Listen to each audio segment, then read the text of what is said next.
Hi, this is Junaid, and this is my final lab assessment. So I was taking the salaries of Goldman Sachs bankers, and the information I found was from Anton Creel. And the way that my data structure works for my lab is that I know that a bank consists of investment bankers. Investment bankers hold jobs, and in each job they have a position as well as a compensation. The position is listed right here, and the compensation is listed as follows. The compensation consists of a base salary, a cash bonus, as well as a stock bonus, with the percentage of stock bonus increasing as it increases in seniority.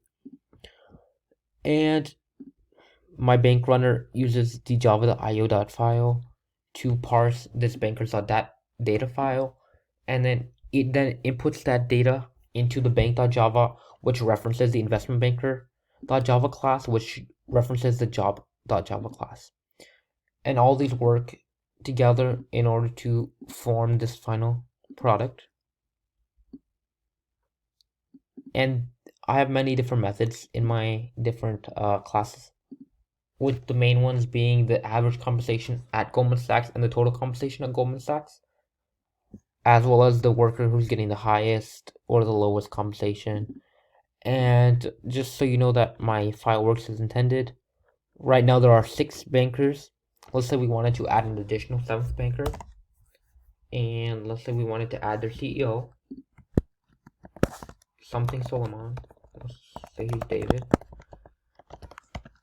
And let's say he makes a load of money, 24 million. Let's say 10 million and 30 million. These numbers are probably a little much higher than he actually makes. His total salary is probably closer to 30 million than 60. But yeah, let's just run it. And there you go.